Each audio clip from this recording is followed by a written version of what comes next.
अस्सलाम वालेकुम। इस वीडियो के अंदर हम डिस्कस करेंगे common features of world legal system. Legal system का नया सिलेबस है, उसके अंदर ये टॉपिक मौजूद है।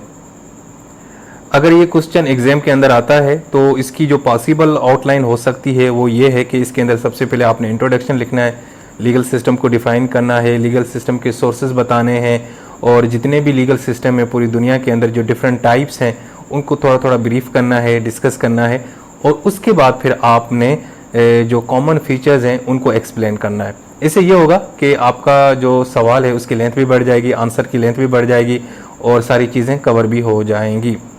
सबसे पहले अगर हम इंट्रोडक्शन की बात करें तो देखें जितने भी लीगल सिस्टम है वैसे तो वो डिफरेंट हैं, उनकी जो बुनियादी हिस्ट्री है वो डिफरेंट है, उनका जो बुनियादी कॉन्सेप्ट है, उनका जो फ़लसफ़ा है, उनका जो कल्चर है वो डिफरेंट है। जैसे सिविल लीगल सिस्टम और कॉमन लीगल सिस्टम, इनकी हिस्ट्री बिल्कुल डिफरेंट है। सोशल लीगल सिस्टम बिल्कुल ही डिफरेंट कंट्रीज़ के अंदर पाया जाता है। ये सारी लीगल सिस्टम हैं तो डिफरेंट।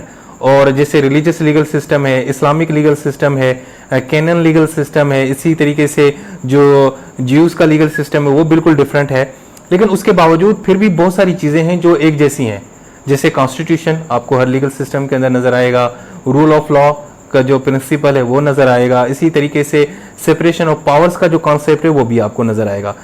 हम इंट्रोडक्शन के अंदर ये कह सकते हैं कि वैसे तो लीगल सिस्टम उनकी जो हिस्ट्री है, उनकी जो बुनियादी फ़िलासफ़ी है, उनका जो कॉन्सेप्ट है वो तो डिफरेंट है, लेकिन जब एग्जीक्यूशन की बात आती है तो बहुत सारी चीज़ें हमें सेम नज़र आती हैं। अब हम डिटेल में वो सारी चीज़ें देखेंगे। तो सबसे पहले हैं written laws and legal codes. हाँ जी, पूरी दुनिया में जितने भी लीगल सिस्टम है सबके अंदर आपको रिटन लॉज और लीगल कोड्स नज़र आएंगे। रिटन में कवानीन मौजूद हैं, लॉज मौजूद हैं, ठीक है। हर एक मुल्क के अंदर पार्लियामेंट मौजूद होती है, डिफरेंट नेम के साथ मौजूद होती हैं। जैसे यूएसए में कांग्रेस बोलते हैं, ठीक है ना, और यूके में पार्लियामेंट बोलते हैं, पाकिस्तान में भी पार्लियामेंट बोलते हैं। अब ये जो इदारा है ये एक्चुअली लेजिस्लेशन करता है, ये एक कानून साजी करता है, ये लॉज बनाता है। पूरे दुनिया में जितने भी लीगल सिस्टम है, जहाँ जहाँ कंट्रीज में फॉलो किए जाते हैं लीगल सिस्टम, कोई भी लीगल सिस्टम है, चाहे वो रशिया का लीगल सिस्टम है, चाहे वो चाइनीज लीगल सिस्टम है, चाहे इंडियन लीगल सिस्टम है, वहाँ पे आपको पार्लियामेंट मिलेगी और वहाँ पे वो लॉज क्या करते हैं, लॉज को बनाते हैं, रिटन करते हैं, डॉक्यूमेंट उसके कोड्स बनाते हैं और उनको सब फॉलो करते हैं। पहली चीज़ तो आपको हर लीगल सिस्टम के अंदर ये चीज़ नजर आएगी। इवन के जो इस्लामिक लीगल सिस्टम है वो भी आपको रिटन फॉर्म में नजर आएंगे, ठीक है जी। पहली जो चीज़ कॉमन है वो क्या है, written laws and legal codes, number 1। Number 2, courts and legal proceedings. जितने भी लीगल सिस्टम है सब में आपको अदालती सिस्टम नजर आएगा।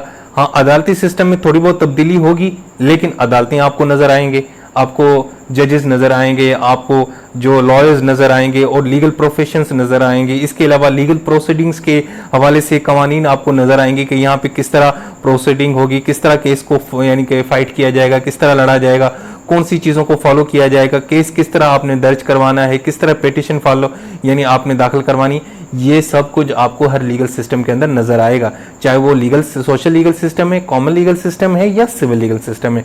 दूसरी चीज क्या कॉमन है बच्चों, कोर्ट्स एंड लीगल प्रोसीडिंग्स। उसके बाद आता है तीसरा प्रेसिडेंट। प्रेसिडेंट क्या होते हैं यार, अदालती फैसले, जजेस के जो फैसले होते हैं हम उनको प्रेसिडेंट बोलते हैं। पूरी दुनिया में जितने भी लीगल सिस्टम है, हर लीगल सिस्टम के अंदर अदालतें मौजूद हैं और अदालतों में जजेस बैठे हुए हैं और जजेस क्या करते हैं, फैसले देते हैं। जब वो फैसले देते हैं तो उनके जो फैसले हैं वो एक प्रेसिडेंट, वो एक नजीर बन जाते हैं कि उनको आप आगे चल के भी इस्तेमाल कर सकते हैं, ठीक है। अब इससे ये होता है कि मिसाल के तौर पे एक अदालत ने एक फैसला दिया और उसके ऊपर उसको एक प्रॉब्लम को हल किया। अब अगर फ्यूचर में इस तरह का और कोई प्रॉब्लम आएगा तो आपने इसी अदालती फैसले को इस्तेमाल करना है, ठीक है जी। ये जो कॉन्सेप्ट है प्रेसिडेंट का, ये आपको हर लीगल सिस्टम के अंदर नजर आएगा। इसके अलावा जो और चीज कॉमन है वो है पनिशमेंट फॉर रॉन्ग डूइंग। जो भी गलत काम करेगा उसकी सजा मिलेगी। जितने भी लीगल सिस्टम है सब सजाएं देती हैं। हाँ, पनिशमेंट की जो इंटेंसिटी है वो तब्दील है, कहीं पे कैपिटल पनिशमेंट को यानी कि मना किया गया है, कहीं पे कैपिटल पनिशमेंट दी जाती है, लेकिन भाई सजा जरूर दी जाती है। हाँ जी, मारा पीटा जरूर जाता है। आपको गलत काम करेंगे तो आपको सजा दी जाएगी। दुनिया का शायद ही कोई लीगल सिस्टम हो जिसमें पनिशमेंट का कॉन्सेप्ट ना हो। भाई पनिशमेंट का जो कॉन्सेप्ट है वो किसी लीगल सिस्टम में अगर है ही नहीं तो वो लीगल सिस्टम ही नहीं है। पनिशमेंट का कॉन्सेप्ट आपको हर लीगल सिस्टम के अंदर नजर आएगा, पनिशमेंट, ठीक है जी, और ये सारी चीजें आपको नजर आएंगी। सजा दी जाएगी, कैद किया जाता है, फाइन किया जाता है, ठीक है, आपसे काम करवाया जाता है, ये हर किस्म की पनिशमेंट आपको हर लीगल सिस्टम के अंदर नजर आएंगी। उसके बाद है अपील प्रोसेस के आप अपील दाखिल कर सकते हैं। सिविल लीगल सिस्टम में भी अपील का कॉन्सेप्ट मौजूद है। कॉमन लीगल सिस्टम में, इस्लामिक लॉ में के अंदर भी अपील का प्रोसेस है कि अगर आपको एक अदालत का फैसला पसंद नहीं है तो आप बड़ी अदालत में उसके खिलाफ अपील दाखिल कर सकते हैं। उसके अलावा जो और चीज़ है वो है ड्यू प्रोसेस। हाँ जी, ये जो है ना, ये आपको हर लीगल सिस्टम के अंदर नजर आएगा। ड्यू प्रोसेस का मतलब है कि जो वहाँ के कवानीन के अंदर जो प्रोसेस मौजूद है ना, कि किस प्रोसेस के जरिए आपने केस को फाइट करना है, लड़ना है, किस तरह आपने किसी को जनाब साबित करना है कि यार इसने ये गलत काम किया है, किसी को आपने मुल्जिम बनाना है, या किसी के ऊपर जो आपने एविडेंस पेश करनी है, जो प्रोसीडिंग स्टार्ट करनी है, विटनेस आपने जो प्रोवाइड करने, वो सारा का सारा एक प्रोसेस है। उस ड्यू प्रोसेस को आपने फॉलो करना है। अगर आप उस चीज़ को फॉलो नहीं करेंगे तो जाहिर बात है फिर जस्टिस की मिसकैरेज हो जाएगी, इंसाफ तो नहीं होगा, उसके अंदर कुछ ना कुछ प्रॉब्लम आ जाएंगे। सो ड्यू प्रोसेस हर लीगल सिस्टम के अंदर मौजूद है। इसके अलावा रूल ऑफ लॉ, जनाब रूल ऑफ लॉ एक अहम प्रिंसिपल है। कोई भी लीगल सिस्टम इसके बगैर चल नहीं सकता। कानून की हुक्मरानी, यानी जो कानून बनाया गया है जिस मुल्क के अंदर, उसी को ही फॉलो किया जाएगा, कानून से ऊपर कोई नहीं होगा। ठीक है, किसी ने भी कोई जुर्म किया, आपने उसको सजा देनी है, उसको अदालत लेके आना है, ठीक है, उससे सवाल जवाब करने हैं। यानी ये नहीं होगा कि अगर ये अमीर है, ये गरीब है, ये मिनिस्टर का बेटा है, ये है वो है, इन चीज़ों को फॉलो नहीं किया जाएगा, सिर्फ लॉ को देखा जाएगा। कानून क्या कहते हैं, आपने उसको इम्प्लीमेंट करना है। सो रूल ऑफ लॉ एक बुनियादी प्रिंसिपल है। जितने भी लीगल सिस्टम में सब रूल ऑफ लॉ की बात करते हैं, उसको प्रमोट करते हैं, उसको एडवोकेट करते हैं। उसके बाद है सेपरेशन ऑफ पावर। भाई ये एक कॉन्सेप्ट है, सब लीगल सिस्टम है वो कहते हैं कि जी सेपरेशन ऑफ पावर्स होनी चाहिए, यानी जो लेजिस्लेचर है वो कानून बनाए, एग्जीक्यूटिव का काम करे, लॉस को इम्प्लीमेंट करवाए, और जुडिशरी जो है ना वो सिर्फ लॉस को इंटरप्रेट करे और इंसाफ प्रोवाइड करे और लोगों के प्रॉब्लम्स को सॉर्ट आउट करे, उनको हल करे। यानी कि हर एक चीज अपनी अपनी डोमेन में, अपनी अपनी हदूद में, अपनी अपनी लिमिट्स के अंदर बैठ के काम करे। ये नहीं है जिसका काम कानून बनाना है वो कानून बनाए, जिसका काम कानून को इंटरप्रेट करना है वो सिर्फ कानून को इंटरप्रेट करे, और जिसने कानून को इंप्लीमेंट करवाना है वो सिर्फ उसको इंप्लीमेंट करे, और हर एक अपनी लिमिट के अंदर रह के करेगा। तो उससे फिर क्या होगा कि पूरा का पूरा जो सिस्टम है वो स्मूथली काम करेगा।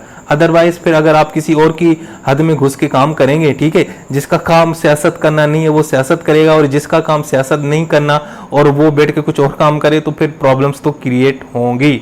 ठीक है जी। सो सेपरेशन ऑफ पावर्स का कॉन्सेप्ट भी हर लीगल सिस्टम के अंदर मौजूद है, ये भी कॉमन फीचर है। उसके बाद है ह्यूमन राइट्स। भाईजान कोई लीगल सिस्टम जिसके अंदर इंसानों के हकूक की बात की नहीं जाती, वहां पे ह्यूमन राइट्स नहीं है, तो वो लीगल सिस्टम है नहीं। अब तो इंटरनेशनल ह्यूमन राइट्स की लिस्ट मौजूद है, इंटरनेट के ऊपर आप चले जाएं, ह्यूमन राइट्स को आपको इतने मिलेंगे। अगर आप उन ह्यूमन राइट्स को फॉलो नहीं करेंगे तो जारी बात है वो लीगल सिस्टम ही नहीं फॉलो किया जाएगा। अगर आप freedom of expression, freedom of movement, अगर आप उनको लिबर्टी नहीं देंगे, एजुकेशन नहीं देंगे, उनको हेल्थ नहीं देंगे, बेसिक नेसेसिटीज़ नहीं देंगे, लिबर्टी नहीं देंगे, तो यानी अगर आप उनके जो इंसानी हकूक़ की अगर आप उनका ख्याल नहीं रखेंगे तो वो लीगल सिस्टम भी नहीं है। सो जितने भी लीगल सिस्टम हैं, सोशल, सिविल, कॉमन, ये सब ह्यूमन राइट्स को क्या करते हैं, प्रोटेक्ट भी करते हैं और मेक श्योर करते हैं, और हर एक लीगल सिस्टम के अंदर आपको ह्यूमन राइट्स के हवाले से सब यानी हर चीज़ मिल जाएगी। ठीक है जी। उसके बाद है इंटरनेशनल लॉ। जितने भी लीगल सिस्टम है सब के अंदर आपको इंटरनेशनल कवानीन नजर आएंगे, क्योंकि अब पूरी दुनिया यार ग्लोबल विलेज बन चुकी है, हम सब कनेक्टेड हैं। ठीक है, अगर पाकिस्तान ने किसी मुल्क के साथ कोई कारोबार करना है या कुछ भी करना है तो उसने इंटरनेशनल लॉज को फॉलो करना है। अगर यहाँ पे बैठ के आपने फेसबुक या ट्विटर या इंस्टाग्राम यूज़ करना है तो आपने इंस्टाग्राम के जो कवानीन है उनको फॉलो करने, और इंस्टाग्राम या फेसबुक या सोशल मीडिया के जो लॉज हैं वो पूरी दुनिया में फॉलो किए जाते हैं, यानी वो एक इंटरनेशनल लॉ बन चुका है एक किस्म का। सो इंटरनेशनल लॉ हर एक लीगल सिस्टम के अंदर मौजूद है। ये नहीं है कि आप पूरी दुनिया से अलग थलग रह के अपना एक लीगल सिस्टम बनाए, ऐसे नहीं है। सो जितने भी इंटरनेशनल लेवल के ऊपर लॉज बनते हैं, यूनाइटेड नेशन में बनते हैं, OIC में बनते हैं, यूरोपियन यूनियन में बनते हैं, वो सारी दुनिया में मुख्तलिफ कंट्रीज उनको फॉलो करते हैं, हम भी फॉलो करते हैं। ठीक है, आप उनको सिग्नेचर करते हैं, उनके कन्वेंशन का हिस्सा बनते हैं, उनकी ट्रीटीज का हिस्सा बनते हैं। सो हमारे यहाँ भी जितने भी कवानीन है उसके अंदर हर एक दूसरे लॉ के अंदर आपको इंटरनेशनल कवानीन की झलक नजर आती है। ठीक है जी। सो ये भी एक बुनियादी कॉमन फीचर है सारे के सारे लीगल सिस्टम के अंदर। सो दोस्तों ये था टॉपिक। सो भाइयों अगर ये सवाल आता है आपके पेपर के अंदर के कॉमन फीचर्स क्या हैं वर्ल्ड लीगल सिस्टम, यानी जितनी दुनिया के जितने लीगल सिस्टम है उनके बीच में कौन सी कॉमन चीजें हैं, तो यार ये सारी कॉमन चीजें हैं, ये आप लिख सकते हैं। ठीक है जी। सो इसके अलावा अगर आपको कोई और चीज नजर आती है तो वो भी आप ऐड कर सकते हैं, लेकिन मेरे ख्याल में ये बहुत हैं कॉमन फीचर्स। और साथ में जब आप सोर्सेज भी बताएंगे, डेफिनेशन भी बताएंगे, और जितने भी लीगल सिस्टम को थोड़ा थोड़ा एक्सप्लेन करेंगे, जैसे civil, common, hybrid, international, religious, mixed, तो उससे इंशाल्लाह आपकी क्वेश्चन की लेंथ भी पूरी हो जाएगी। सो भाई मुझे इजाजत दें। ठीक है, अल्लाह हाफिज।